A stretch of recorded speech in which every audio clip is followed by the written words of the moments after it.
Alright, so let's get this party started.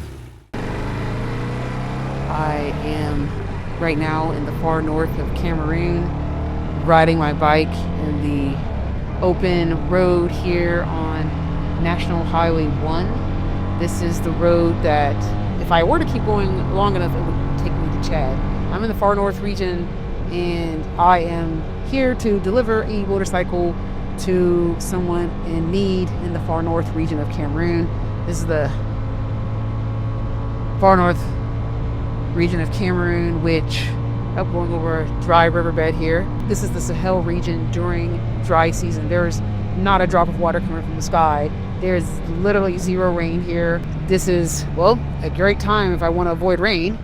Here's a little bit of a speed bump here. Here we go. And this is really great for delivering this motorcycle because it's really dry right now.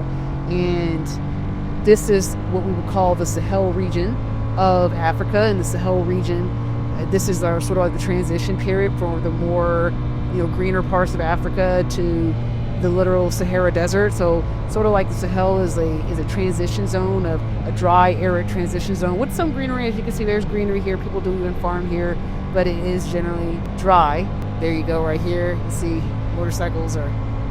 they use motorcycles to carry stuff here. Motorcycles are like little trucks as well. They're not just for people transport, they're for everything transport. Here you see a lot of bicycles as well. People are riding bicycles, people are walking. Even though this is a national highway, this is about as national as it's going to get. Carrying their goods, carrying people. This is my actually first time being on a national highway, going highway speeds like this. I mean, I have gone highway speeds, but it was on a provincial road. That did give me enough confidence to try here on this one. And this is a little bit better actually, because for one, I don't have to deal with a lot of curves. The road is in great condition, so if you're going to be on a national highway, it's better, because there are some national highways here that it says national highway, but let me tell you, this is potholes and come out of nowhere. I mean, huge holes. And this one is a really good road, so I felt really, really comfortable coming on this road, being it also mostly straight. So another thing that I want to talk about, one of the things that was a little bit scary for me, even though the road is relatively straight, the road is relatively good, is it being my first time on a national road. I did want to have someone to help me deliver this motorcycle to someone. Maybe someone could either drive me and I'm the passenger, or I have a second motorcyclist with me instead of just going completely by myself solo like this. This is definitely extremely scary. I just pray to God, I ask Jesus to come with me, because I try to do my best for what I can do using my own skills and everything like that, but there can always be something unknown, something that's unexpected that just happens. And so I always, when I feel some lack of confidence, or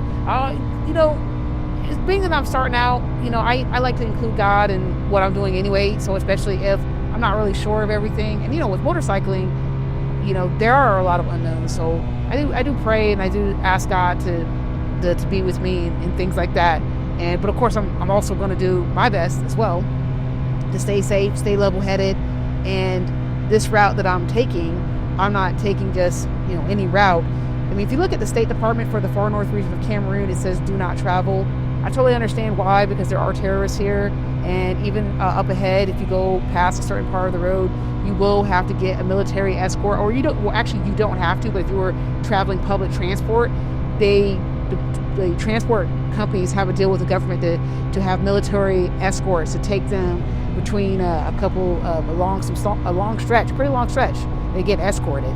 Of course, if you're by yourself, you just go at your own risk. But the transport companies, being that they're trying to make money and they want people to feel comfortable, they did strike up as a group to deal with the government to have that protection.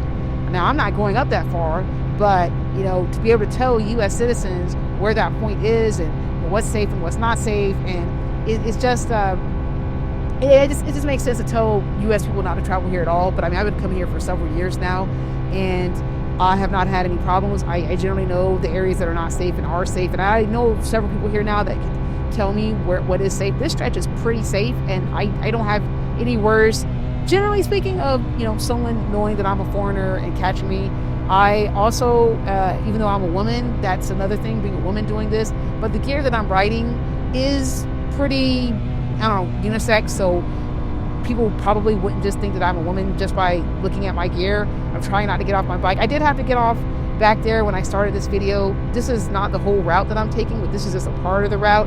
I did come a pretty decent distance before I put up my Insta360 to start capturing the route, because I think I was so nervous, and it's my first time also using the Insta360 to gather footage, that putting those two together, you know, trying to focus in, trying to put up an Insta360 with a good view and a good picture, I think for me was just throwing me off. So, but I finally did stop off and decide to mount my Insta360. So I'm really glad that I did, so I can capture this to show the world, you know, here I am, an American expat woman traveling alone in a do not travel section of the Sahel region of Africa and having a great time. I mean, I'm having a completely great time. I mean, look at this. I mean, look how natural this is. I mean, you see the traditional brick houses with straw roofs, some of them. This is just open air, clean, flat. I mean, I can see some mountains in the distance at certain points of the journey. It's just really, really amazing to get to see all of this. It's like freedom, you know, like I'm abroad. I'm in Africa. I'm riding on a motorcycle, you know, a little bit in a forbidden area. Not really, but kind of. And I'm having the time of my life. So, and I'm sure the person who I deliver this motorcycle to is also going to be extremely happy when he receives it as well.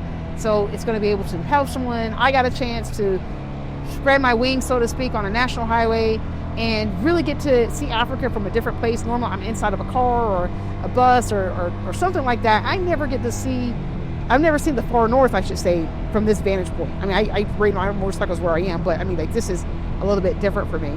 And I'm getting to see the people out and about, everything that's kind of, you know, going on here.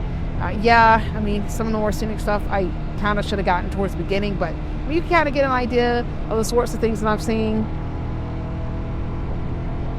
Yeah, I think this is going to be all for this part of the journey. I'm going to make a part 2 where I'm going to go into more details about the culture of the far north. You'll get to see the person who received the bike, and also I'll have to go off-road in a different environment that's a little bit new to me. You'll get to see that as well. I'll just basically explain more about the way people are living, and hopefully you will find that interesting as I ride along on my journey. You are most welcome, and see you next time.